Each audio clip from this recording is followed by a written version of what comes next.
After 10 on your Tuesday morning, and we are right now breaking into your regular program because we want to bring you a live update right now from Savannah Mayor Van Johnson about the city's COVID-19 response. Let's listen into what he has to say. As we quickly approach the 6th month of our COVID journey, admittedly, Team Savannah is feeling refreshed, revived, and reinvigorated after we've received some major love and support from our neighbors over 800 miles away. We were elated to welcome New York State Governor Mario, that's his father, Andrew Cuomo, and a talented team of New Yorkers to Savannah yesterday to show us what winning looks like, what success looks like, what partnership looks like, what friendship looks like, and what leadership looks like. When you want to win, you connect with winners. Detractors can say what they want, but there is no disputing the success of New York State in fighting and defeating coronavirus. New York State has gone from worst to first by using a measured approach based on data, metrics, and by following the science. It should be noted that New York was the first state in the country to mandate masks on April the 15th, 2020, and we know that masks do work. Governor Andrew Cuomo announced that New York State would work with us in establishing 2 testing sites in COVID-19 hotspots here in Savannah. The Temple of Glory Community Church, Bishop Matthew Odom, pastor, and the Kingdom Life Christian Fellowship, Dr. Charles Roberson, pastor, are our initial sites, and they will conduct up to 500 tests a day. Kingdom Life Christian Fellowship is located at 425 West Montgomery Crossroads, and the Temple of Glory Community Church is located at 1105 Stiles Avenue at the entrance of the Carver Village community. Both sites are located in and are accessible to highly impacted minority communities. The sites are being created with expertise and resources from Somos Community Care and Northwell Health of New York. As a result of our partnership and through the generosity of Governor Cuomo and the fine people of New York State, we have received and have in hand 124,000 surgical masks, 7,500 BTM test kits, 7,500 gowns, 11,500 gloves, 7,500 N95 masks, 7,500 face shields, 2.5 pallets of styrofoam coolers, and 1,250 gallons of hand sanitizer. I again want to thank Governor Cuomo and the team of medical providers he sent to Savannah for showing their love for our community through actions rather than words. Ladies and gentlemen, Savannah is at a crossroads. We have no chance of flattening the curve, no chance of getting ahead of COVID-19 without drastic changes. From mid-March to the end of June, confirmed cases of COVID-19 totaled 1,300 in only 109 days, 1,300 in 109 days. In the last 20 days, confirmed cases have totaled 2,193. 2/3 of all cases during the pandemic have occurred in the past 3 weeks. Think about that. 2/3 of all cases during this pandemic have occurred in the past 3 weeks. On July 1st, hospitalized COVID-19 cases totaled 61. As of yesterday, hospitalized COVID cases total 152, which is a 149% increase in 3 weeks. So for those who think this is going away, for those who think that we're getting better, the data is absolutely clear. As of today, a total of 68 City of Savannah team members have been diagnosed with COVID-19, including 33 police officers and 10 firefighters. Chatham County case counts are increasing faster than other areas of Georgia. 2 weeks ago, Chatham County ranked 15th in Georgia in total cases and 130th in rates per 100,000. Now, Chatham County ranks 7th in total cases and 81st in rates per 100,000. So 2 weeks ago, we went from 15 to 7 in Georgia, and we went from 130 to 81. And the spread rate is quickening. In the past 2 weeks, the Coastal Health District's testing site has averaged a 15% positive test rate of those tested. And these are the citizens who are healthy enough to drive and wait in line. Not only healthy enough, but they have to have a car. According to the Savannah Safer Services Reopening Plan, the 14-day rolling average needed to reach a benchmark of 6 to move to phase 2. Yesterday, the 14-day rolling average was 114.4, the highest on record. So again, we had to be the 6 to move to phase 2. We are at 114.4. Every corner, every neighborhood, every segment of our community is affected. In the recent 2-week period, every single zip code in our community, other than Tybee Island, has at least doubled in confirmed counts. Every single zip code. This is serious. It's getting worse. People are being hospitalized, and now even our young people are now experiencing the severe and devastating effects of COVID-19. I was particularly touched by a young lady that I've had the opportunity to meet, Lindsay Goff, a reporter with WTOC, who is only 27 years old. She was hospitalized for weeks with a lot of complications. As many of you know now, that Lindsay is openly sharing her story on Twitter, and she's documenting issues from shortness of breath to conditions far more serious. And so we keep Lindsay in our collective thoughts and prayers. So Lindsay's story is proof that our young adults are not only super spreaders, their lives are also being impacted. Their lives are also in danger. Across the country, we've seen folks gone wild. Parties with reckless abandon of caution. Folks living their best lives, no mask, no social distancing, and they are literally killing the communities that they live in. For the folks here in Savannah, that absolutely will not be tolerated.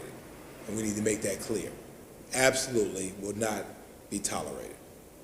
And we will close down any establishment that we feel poses a public risk. And we want to make that clear. So it becomes a simple proposition.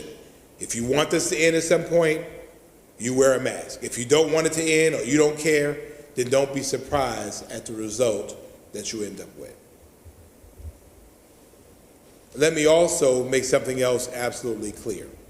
The City of Savannah is still under an emergency declaration that requires the use of masks.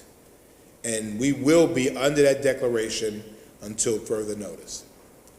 This emergency declaration is enforceable and is being enforced. And there is and should be no confusion about that. If you are in a public space and you do not have a mask on, be prepared to be offered a mask or be ticketed and fined. We can no longer play around with compliance.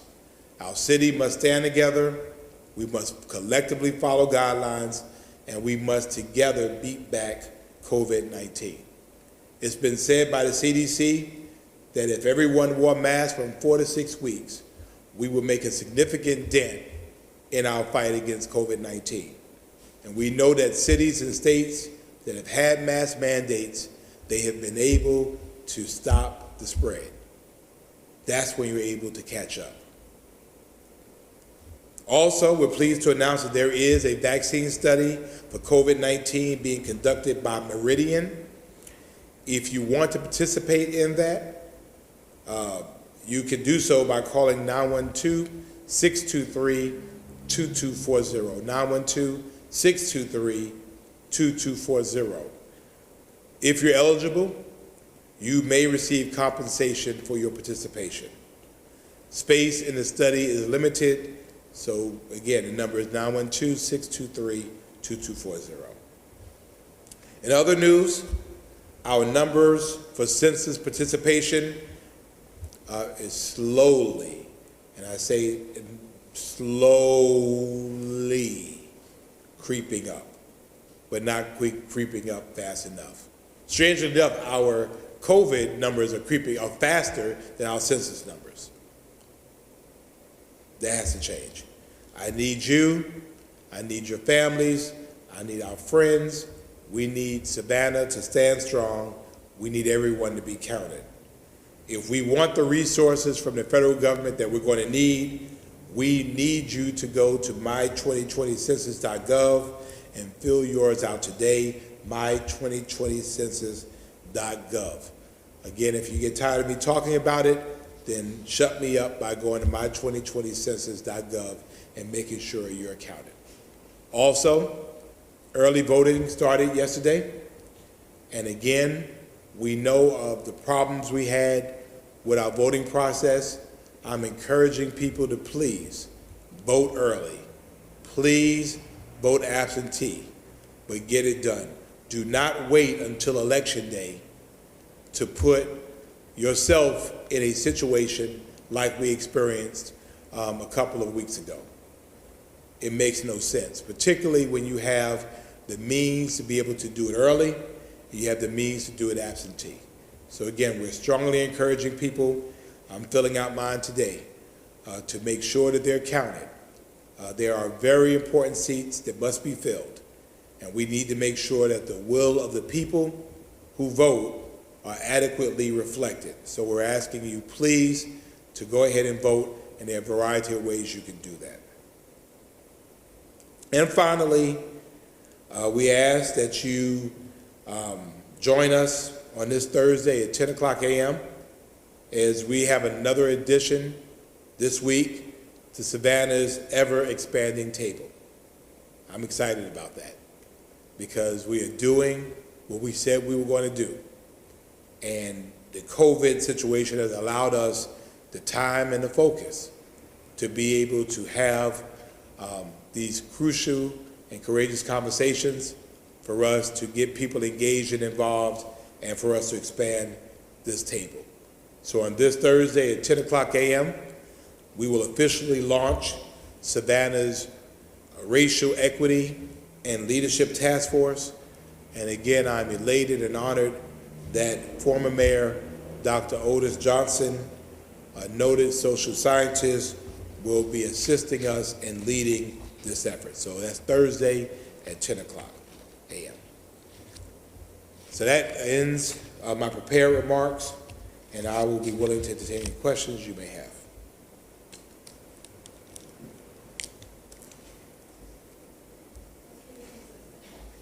So Emma is always first, Sean is always last. Okay. Yeah, no kidding. Come on, guys. My question for you this morning, well, good morning, Mr. Mayor. My question for you is, since the governor came out last week about the hold that municipalities can't have their own mask law. Has the city gotten any blowback from anybody about when police officers have been out enforcing the mask mandate here in Savannah? Sure. I mean, a matter of fact, I went out on River Street myself last week, and I was out giving out masks. And people would tell me, well, the governor said. I said, well, I said. And I told them who I was. They took the mask, they put the mask on. Again, and that's why it's so important for us to talk in a united voice, because people get confused. And this is not only in Savannah, this is in cities across the state. We know that masks work. And I don't know what the hard part of this is. 30 states across the country mandate masks. Alabama mandates masks. South Carolina and Florida do not. However, they leave it up to local municipalities to mandate masks if they see fit.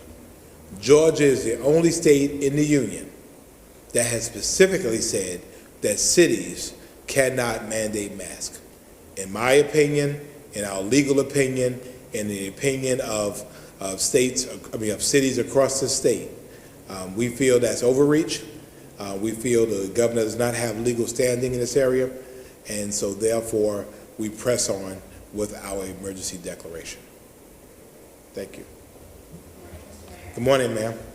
So I'm going to piggyback off of Emma's question there. The debate, with some of, tourism leaders here is not over whether you should wear masks, but whether it needs to be mandated. That was the conversation I had with a couple of them yesterday. They say some threatening, to shut down businesses who don't enforce masks, maybe, overstepping, and then that's why maybe the governor got involved. So do you think it's a lot to ask an already struggling business to enforce these types of things and have their employees, put themselves at risk in some cases, because we've seen around the country that sometimes it can get violent when people, don't want to wear masks and things like that. So what's your stance on that? Absolutely. Remember when we were totally shut down. That's all I'll say. Corporate America has taken note. Every day, another corporate giant. Every day, folks are recognizing the science is absolutely clear. I meant what I said. This is how serious this is. I think when you're in an emergency situation, the words please don't work as well. Our numbers are skyrocketing. We are placing ourselves in a situation where ultimately our city might be closed for real. And so, I don't take back what I say. If there are businesses that are not complying, willfully not complying, we will consider them a public nuisance. And so that's where I am with it.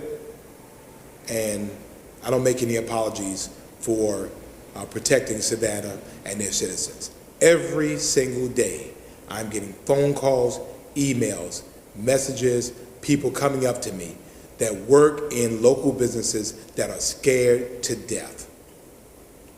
They're saying, someone in my business has COVID. They're still making us work. We've had 3 people. They're still making us work. And the fact of the matter is that an emergency mandate eliminates the competition between businesses because everybody is doing the same thing. That is how Governor Cuomo has told us that they got in front of this. The question to our tourism partners is, how serious are you about getting through this? Are you playing short ball or are you playing long ball? And for us, it's about maintaining our viability today, but really making sure that we're viable tomorrow. And so I stand resolute in my insistence. I stand resolute on our enforcement. And I just think that people need to get with the program. This is where we are.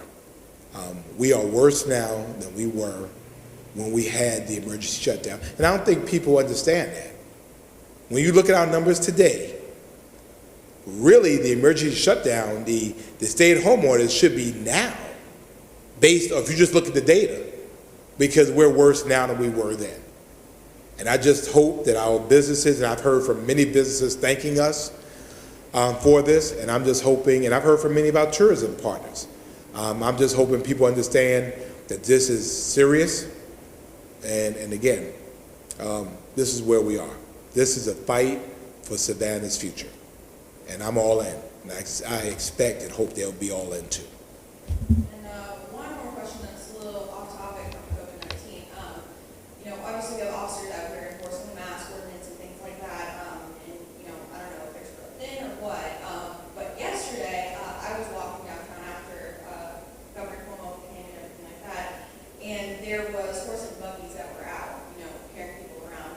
It was 90 degrees out, and I know the ordinance says, I believe it's 85 degrees, but they're supposed to be pulled off the street. I believe it's a heat index. Yeah. Yes. Yeah. So it was 90 degrees yesterday, and those horse and buggies were out there, so that's something maybe, officers could take more note of, or? Well, I mean, you're absolutely right. I'll have the city manager look into it. We are absolutely clear about our policy as it relates to carriage tours in Savannah. We've had some very hot, humid days. We look at a heat index, and when it reaches a certain point, horses are supposed to be pulled off the street. If they're not pulled off the street, the company is subject to a fine. And I want to make sure it's a 95-degree index. All right. 95. Okay. So at the point that that's not occurring, we will make sure that it occurs. And thank you for alerting me. I went into a Dollar General Sunday, and people walking through without masks. And so I'll be having a courageous conversation with the corporate folks at Dollar General. Again, we're not going to have businesses here putting the safety of their employees first and our citizens in danger. We're not going to have it. Good morning. Good morning. My question for you is, I'm curious to know if you have spoken with Governor Kemp in the past week since he came out and made his, or made your mask mandate invalid. No. Well, he attempted to invalidate our mask ordinance. We still have an emergency declaration. Probably since January the 30th of 2020, I've spoken to Governor Kemp 4 times. The first was the 30th of January in his office in Atlanta. One was the Saturday before the demonstration here in Savannah. The next one was the day of the demonstrations in Savannah. And then when he brought the chair of the Republican National Committee, I met him briefly at the Hyatt. Those are the only conversations I've had with the governor this year. Another question for you, how many citations have been given out this past week? I do not know. My expectation would be very little, if not any at all. Again, the goal here is compliance. I would rather us give it no tickets. Again, because people overseas try to make money. We want people to wear a mask. So if people will comply, if when an officer offers you a mask, you're willing to put it on, then we're fine. I think the challenge is that sometimes people play games. They do it in the officer's presence, and then they'll take it off. Obviously, if the officer does not see them, they can't make them comply. I've asked the city manager, the police chief, to step that up. I think that once we start issuing some citations, then I think people will really start getting the point for those who want to play those types of games. We also want to deploy some other resources into our streets, some more plainclothes, some from other staffs that can help us to kind of blitz our community. Last question for you, the PPE that was brought down by New York yesterday, can you talk about how and where that's being distributed here? Well, right now it's all in my office. No. We're going to have some conversations. Again, we brought together a very unique group here in Savannah. We were blessed to have our entire medical community, so to speak. We had Memorial Health, we had St. Joseph's Candler, we had Curtis Cooper Primary Health, we had J.C. Lewis Primary Health, we had the president of the Georgia State Medical Association, and we also had an independent physician. And so what I did realize is that as a health community, we don't communicate as much. And so when we talk about distribution and how to distribute it, I want that to be a conversation, again, guided by science and guided by not only our needs. When you think about it, when we looked at particularly some of the PPE, when we talk about 124,000 surgical masks, Savannah has 148,000 people. So they almost gave us our population. Again, this is a major opportunity for us to be able to assist our healthcare providers, those that are working in the fields, and so we'll have those conversations in the near future and figure out the best way to distribute it. You can never have too much of it.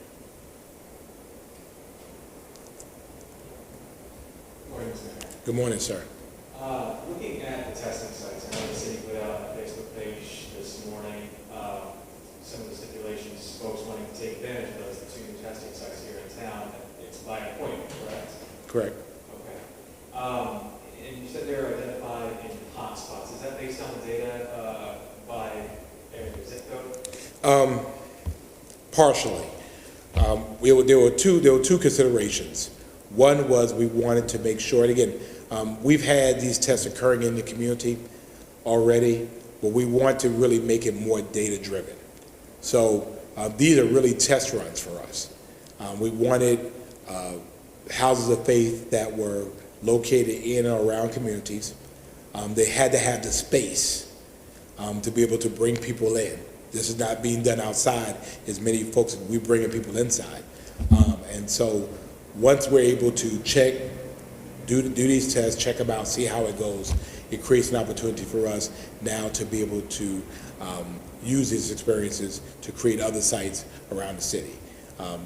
Then those ways we're able to use the data to look at where hotspots are and put them there. We recognize that people sometimes have different incentives for taking tests. And we realize that if we make it close to where they live, we recognize it's easier for people to do it. They feel more comfortable in doing it. Our partnership with our faith community is very clear. Members of our faith community have instant credibility with members of the city. And so if they're saying it, if we're putting them out front, that will help us as well to get the need, to emphasize the need of people being tested. We know the more testing we're doing, the more contact tracing we're doing, we're able to isolate it. The more isolation we're able to do, we're able to get in front of this. Well, thank you for bringing up the contact tracing. I know part of the deal, part of this partnership is access to software that will train contact tracers how to use that data and then build a better model here in the city. How long will we have access to that once someone's out of the community? I do not know. I will tell you that in my conversations with Governor Cuomo, the partnership is a partnership. We're friends. They won't be able to get rid of us. This is an opportunity for us to partner on other things. And so I suspect that our friendship will continue. And, again, it's good to have friends. And we're glad that New York chose Savannah. It's a personal honor for me as well, being New York is my native home, and New York is the home of my parents and my family. So I had the opportunity to witness what occurred there, how they were able to make it happen. I was able to know from family members that we've lost, friends that we have lost, knowing the experiences of my family being scared, knowing the experiences of refrigerated trucks in front of hospitals, taking 6 to 8 weeks to bury loved ones because there were just so many people. That's not happening anymore. And so we're interested in maintaining the partnership and friendship. It helps us, and hopefully it helps them. We will hopefully be able to do what they did for us, that we'll be able to help other municipalities as well, to pass benevolence. That's how this thing works. And I know it's at no cost, according to the Someone's representatives that we spoke with yesterday, at no cost to people coming in to get tested, correct? That's correct. It was at no cost to the city to receive any of these resources or bits of equipment, correct? Yeah, I mean, this stuff, well, we had trucks coming in from Houston, came in over the weekend, and then the governor brought the rest on a plane from New York that was donated by JetBlue. So, again, for us, we see corporate partnership and responsibility, and again, we see benevolence of states to cities. When it's all said and done, at the end of the day, we're the United States of America. The governor makes a very good and salient point that it's in New York's best interest to stop the spread in other places. Because the fact is, if they don't stop it in other places, it will come back to them. And so they are maybe being a little selfish in helping themselves by helping us, but in a way that makes absolute sense, and the data supports it. But I guess we'll end with Emma. Hey, you never know. Someone Never else know. might have something else. Mr. Mayor, there is, I'm sure you've seen the photos circulating on social media of you and the governor, doing the elbow tap, and a lot of people have been taking it out of context. So what is your response to that? We messed up. I mean, yeah, we messed up. I mean, no big deal in this case. If you notice, and for those of you who were there, this was a socially distanced event. Everyone sat 6 feet away from each other. For the duration of the event, everyone wore a mask. When I was speaking, I took my mask off. When I was not speaking, I put the mask on. When it was over, I stood up to make my presentation to the governor, and in the moment,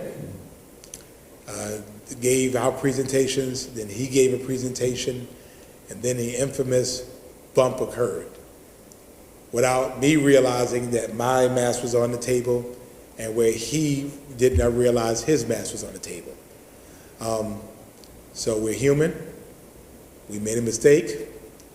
And I mean, I think, for people who want to take the significance of that entire day, the significance of this massive donation, the significance of this wonderful friendship and partnership, and want to delineate it to a picture, I think they need other stuff to do. The fact of the matter was, I know that I was COVID-free. The governor knows that he was COVID-free. Again, we should have wore our mask.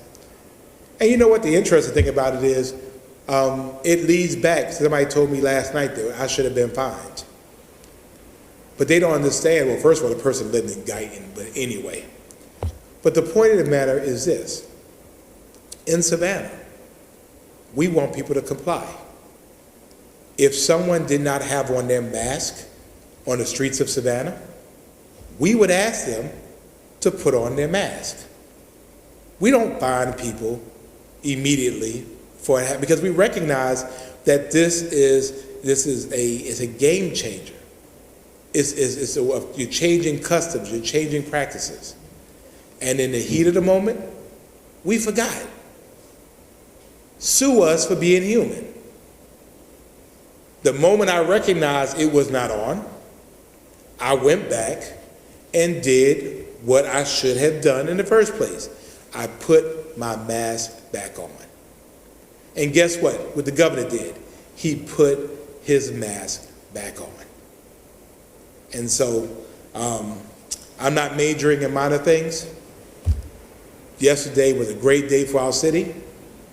And if you all choose to report on that nonsense, then so be it. I'm not entertaining it.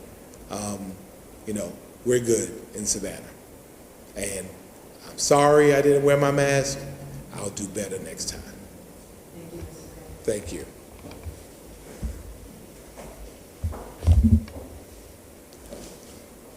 So Sean, for real. Oh, no? I think the overwhelming and prevailing message today for me, maybe for the city manager, definitely for Team Savannah, was this. When someone has cancer,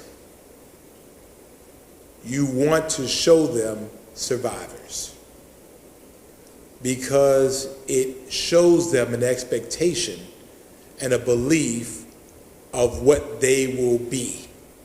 And so they see what they're going to be. What was so significant for us yesterday was that we saw survivors. And so, admittedly, there are times, because unlike the state of New York, there are so many things within the city of Savannah that we do not control, but affects us every single day. Governor Cuomo, admittedly has done some boss moves, but he's the governor of the state. He can do those things. In the city, we're subject to a county in a way, subject to a state, to a health department. Again, factors and things that we cannot control. We can't stop people or quarantine people coming into the city of Savannah. We can't necessarily control their movements while we're in the city of Savannah. So there are some things that are not necessarily comparable. But what we did see was the hope that when you follow the science, when you work together, when you're open with the public, you keep them engaged, you keep them involved. When your business community stands with you and trusts you, even if you have to do it by mandate. They may not like it, but the reality is that they trust you enough to follow you. New York today is on stage 4. They are opening zoos. They won. And so for me, for the city manager, for Team Savannah, for our healthcare providers, for our faith community, for our citizens, if they can do it, we can do it too. They did it. We will do it too. Because we're Team Savannah. We're Savannah strong. We show that we're strong by showing Savannah love. And thank God yesterday, Savannah had major love shown to us. May God bless you. May God bless the city of Savannah. See you Thursday.